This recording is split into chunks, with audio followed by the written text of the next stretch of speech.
Viva Voz, com Vera Magalhães.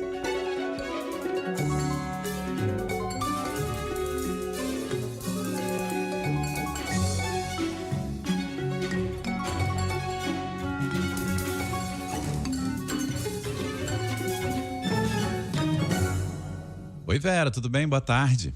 Oi, boa tarde, Fred, para você, para quem nos ouve e nos assiste. Hoje a Vera Magalhães fez uma análise na coluna dela no jornal O Globo e vai compartilhar aqui com a gente, ouvinte da CBN também, sobre o pós-Xandão, né, Vera? Pós-Alexandre de Moraes. Quer dizer, a direita, principalmente, está recalculando a rota para o período em que ele deve deixar aí a presidência do Tribunal Superior Eleitoral, pensando já em questões eleitorais aí também. Enfim, o que você nos conta, Vera? Pois é, eles estão riscando o calendário ali, contando um dia menos, porque o ministro Alexandre de Moraes, em junho, deixa não só a presidência, como o colegiado do Tribunal Superior Eleitoral. Existe um rodízio previsto em lei entre os ministros do Supremo que integram o TSE também, e ele vai ser substituído na corte pelo ministro André Mendonça. E quem assume a presidência é a ministra Carmen Lúcia. Então, Alexandre de Moraes deixa de estar na Justiça Eleitoral a partir de junho. Na vigência do seu mandato, foram tomadas muitas decisões importantes, paradigmáticas na Justiça Eleitoral.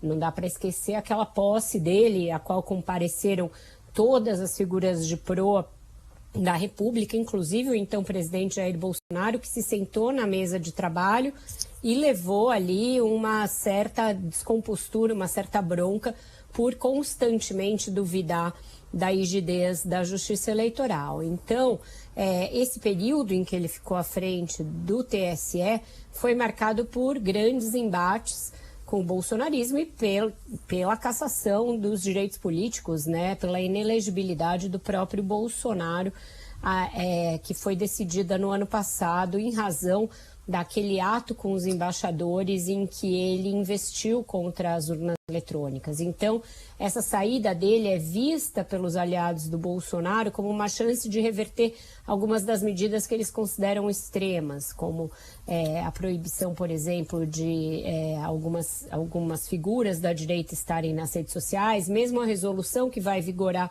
para essas eleições com muita proibição sobre o uso de redes sociais. Eles acreditam que via Congresso seja possível rever alguma coisa sem que o ministro esteja à frente da corte. E principalmente, Fred, eles olham com ali atenção para julgamentos como os dos senadores Jorge Seif, que começou ontem, mas que teve aí uma reviravolta com o relator Floriano Azevedo Marques pedindo novas provas, ou seja, adiando o desfecho, e também do Sérgio Moro. Os dois são senadores da direita, foram absolvidos nos TREs dos seus estados, né, de Santa Catarina e do Paraná, e enfrentam o julgamento de recursos no TSE em condições que mudaram nas últimas semanas. Primeiro, era previsto que os dois tivessem os mandatos cassados no TSE, mas gestões feitas por esses integrantes da direita e também por outras pessoas, como o presidente do próprio Senado, Rodrigo Pacheco, no sentido de que seria muito extremo caçar dois senadores da República por questões que a Justiça Eleitoral dos seus estados não reconheceu,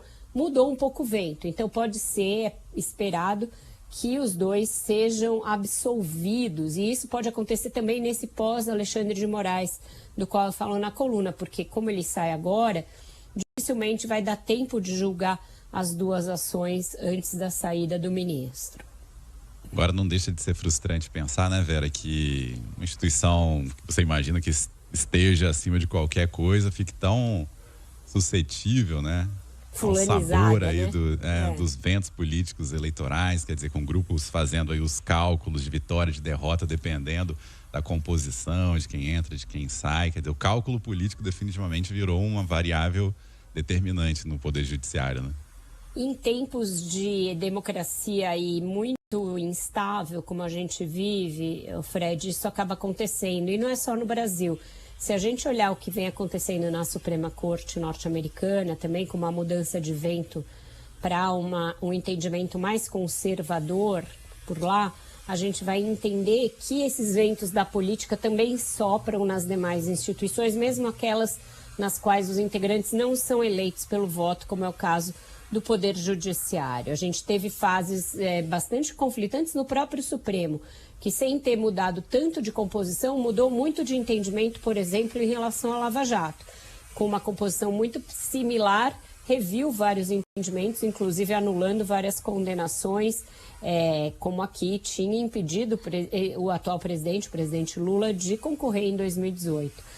No TSE não se imagina que vai chegar, por exemplo, a rever a condenação do Bolsonaro. Ali na Corte isso não vai acontecer e no Supremo também são consideradas exíguas as chances de êxito do ex-presidente. Mas todo mundo lembra, quem vai estar à frente da eleição de 26 é alguém que foi nomeado para o Supremo pelo Bolsonaro, que é o ministro Cássio Nunes Marques.